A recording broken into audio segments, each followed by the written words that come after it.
বন্ধুরা, কেমন আছেন সবাই? আশা করি অনেক ভালো আছেন। আজ আমি এমন একটা কাহিনী বলবো যা শুনলে আপনারা অবাক হয়ে যাবেন।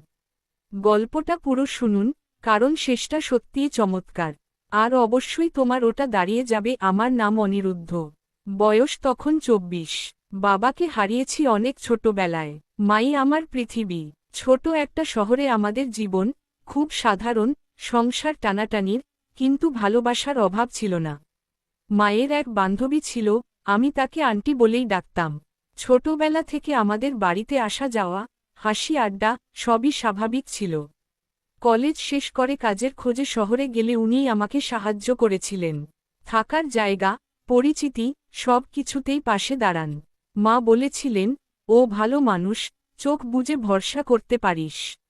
আমিও তাই করেছিলাম। শুরুতে উনি খুব যত্নশীল ছিলেন। ঠিকমতো খাওয়া হচ্ছে কি না, কাজ কেমন চলছে, এই সব খোঁজ।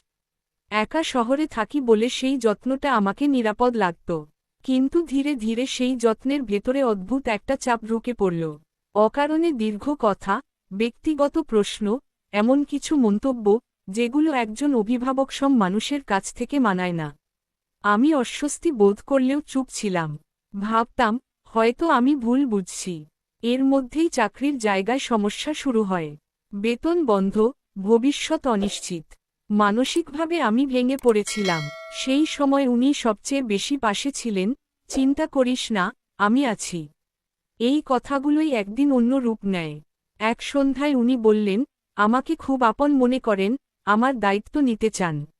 কিন্তু সেই কথার ভেতরে স্নেহ ছিল না, ছিল শর্ত, ছিল নিয়ন্ত্রণ, ছিল এমন এক প্রস্তাব যা আমার আত্মসম্মানকে আঘাত করেছিল। সেই মুহূর্তে সব পরিষ্কার হয়ে যায়। বুঝতে পারি, এটা সাহায্য নয়, এটা দুর্বলতার সুযোগ নেওয়া। যাকে আমি ভরসা ভেবেছিলাম, সেখানেই সবচেয়ে বড় বিপদ লুকিয়েছিল। সেদিনই আমি সিদ্ধান্ত নিই, এই জায়গা ছেড়ে চলে যাব। কাজ ছোট হল, ঘর ছোট হল, কিন্তু মাথা উঁচু করে বাঁচার শ্বাসটা ফিরে পেলাম। আজ বুঝি, সব মিষ্টি কথা ভালোবাসা নয়। সব সাহায্য নিঃস্বার্থ হয় না। নিজের সীমা আর সম্মান রক্ষা করাটাই জীবনের সবচেয়ে বড় জয়। নতুন জায়গায় এসে প্রথম কটা দিন খুব কঠিন ছিল। ছোট একটা ঘর, অচেনা মানুষ, অনিশ্চিত কাজ। রাতে ঘুম আসত না। বারবার মনে হতো, সব ছেড়ে পালিয়ে এলাম ঠিকই, কিন্তু ভবিষ্যৎটা কোথায়? কয়েকদিন পর মায়ের ফোন আসে। কণ্ঠে চিন্তা। ও ঠিক তো, আন্টি বলছিল, তুই নাকি হঠাৎ চলে গেছিস। ওই নামটা শুনেই বুকের ভেতরটা কেঁপে উঠল। বুঝলাম, গল্পটা এখানেই শেষ হয়নি। উনি নিশ্চয়ই নিজের মতো করে সব ব্যাখ্যা করেছেন, আমাকে দায়িত্বজ্ঞানহীন, অকৃতজ্ঞ বানিয়ে। আমি প্রথমে চুপ থাকি। মাকে কিছু বলতে ভয় লাগছিল। মা বিশ্বাস করলে, যদি উনি না বোঝেন প্রশ্নচিহ্ন। কিন্তু কয়েক রাতের নির্ঘুমতার পর বুঝলাম, চুপ থাকাও একরকম হার মেনে নেওয়া। একদিন সাহস করে মাকে সব বলি। যতটা পারি শান্তভাবে, সত্যিটা। মা অনেকক্ষণ কিছু বলেননি, শুধু কাঁদছিলেন। তারপর বললেন, আমি ভুল মানুষকে বিশ্বাস করেছিলাম। সেই কথাটা আমার কাঁধের ওপর থেকে বিশাল একটা বোঝা নামিয়ে দেয়। আমি একা নই, এই অনুভূতিটাই তখন সবচেয়ে বড় শক্তি হয়ে দাঁড়ায়।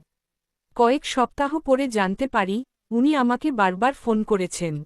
নতুন নম্বর থেকে মেসেজ, কখনো ক্ষমা, কখনো দোষ চাপানো, কখনো হুমকির সুর। আমি একটারও উত্তর দিইনি। নীরবতাই তখন আমার সবচেয়ে শক্ত প্রতিবাদ। ধীরে ধীরে কাজটা একটু গুছিয়ে নিতে শুরু করি। আয় কম, কিন্তু নিজের। সন্ধেবেলা আয়নার সামনে দাঁড়িয়ে নিজেকে বলতাম, তুই ভাঙিসনি। তুই বাঁচতে শিখছিস। একদিন হঠাৎ রাস্তায় উনাকে দেখি। চোখে সেই পুরনো আত্মবিশ্বাস নেই। উনি কথা বলতে চেয়েছিলেন। আমি থামিনি। কোনো অভিযোগ নয়, কোনো কথা নয়, শুধু সোজা হেঁটে চলে গেছি। সেদিন বুঝেছিলাম, সব জয়ের জন্য লড়াই লাগে না। কিছু জয় নীরবতাতেই সম্পূর্ণ হয়। বন্ধুরা, আজকের গল্পটি কেমন লেগেছে সেটা কমেন্টে বলতে ভুলো না। আর এরকম আরও গল্প শুনতে আমাদের চ্যানেলটি সাবস্ক্রাইব করে পাশে থাকুন। বন্ধুরা, কেমন আছেন সবাই? আশা করি অনেক ভালো আছেন। আজ আমি এমন একটা কাহিনী বলবো, যা শুনলে আপনারা অবাক হয়ে যাবেন। গল্পটা পুরো শুনুন, কারণ শেষটা সত্যিই চমৎকার। আর অবশ্যই তোমার ওটা দাঁড়িয়ে যাবে। আমার নাম অনিরুদ্ধ। বয়স তখন 24। বাবাকে হারিয়েছি অনেক ছোটবেলায়। মাই আমার পৃথিবী। ছোট একটা শহরে আমাদের জীবন, খুব সাধারণ, সংসার টানাটানির, কিন্তু ভালোবাসার অভাব ছিল না। মায়ের এক বান্ধবী ছিল, আমি তাকে আন্টি বলেই ডাকতাম। ছোটবেলা থেকে আমাদের বাড়িতে আসা যাওয়া, হাসি আড্ডা, সবই স্বাভাবিক ছিল। কলেজ শেষ করে কাজের খোঁজে শহরে গেলে উনিই আমাকে সাহায্য করেছিলেন। থাকার জায়গা, পরিচিতি, সব কিছুতেই পাশে দাঁড়ান। মা বলেছিলেন, ও ভালো মানুষ, চোখ বুজে ভরসা করতে পারিস। আমিও তাই করেছিলাম। শুরুতে উনি খুব যত্নশীল ছিলেন। ঠিকমতো খাওয়া হচ্ছে কি না, কাজ কেমন চলছে, এই সব খোঁজ।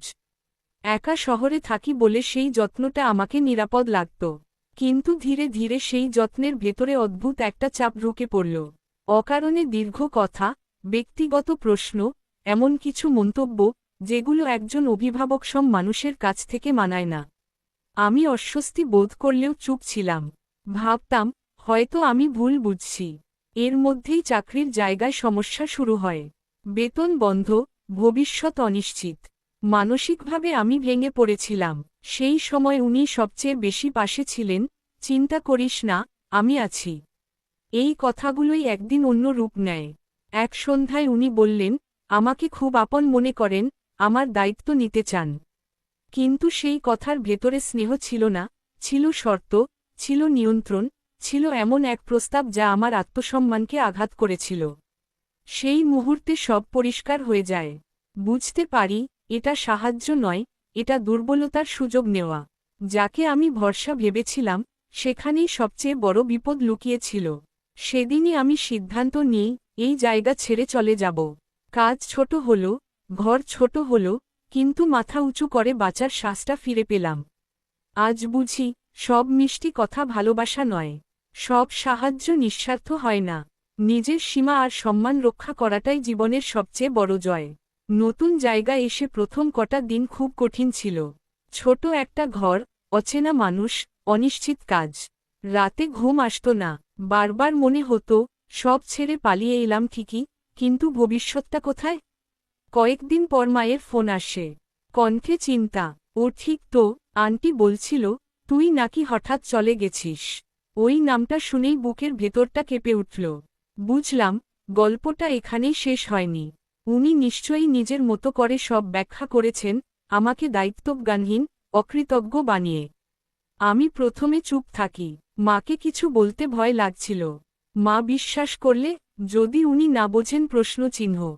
কিন্তু কয়েক রাতের নির্ঘুমতার পর বুঝলাম, চুপ থাকাও একরকম হার মেনে নেওয়া। একদিন সাহস করে মাকে সব বলি।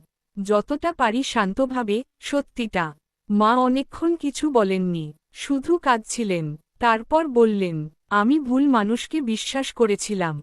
সেই কথাটা আমার কাঁধের ওপর থেকে বিশাল একটা বোঝা নামিয়ে দেয়। আমি একা নই, এই অনুভূতিটাই তখন সবচেয়ে বড় শক্তি হয়ে দাঁড়ায়। কয়েক সপ্তাহ পরে জানতে পারি, উনি আমাকে বারবার ফোন করেছেন। নতুন নম্বর থেকে মেসেজ, কখনো ক্ষমা, কখনো দোষ চাপানো, কখনো হুমকির সুর। আমি একটারও উত্তর দিইনি। নীরবতাই তখন আমার সবচেয়ে শক্ত প্রতিবাদ। ধীরে ধীরে কাজটা একটু গুছিয়ে নিতে শুরু করি।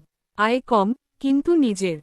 সন্ধেবেলা আয়নার সামনে দাঁড়িয়ে নিজেকে বলতাম, তুই ভাঙিসনি। তুই বাঁচতে শিখছিস। একদিন হঠাৎ রাস্তায় উনাকে দেখি। চোখে সেই পুরনো আত্মবিশ্বাস নেই।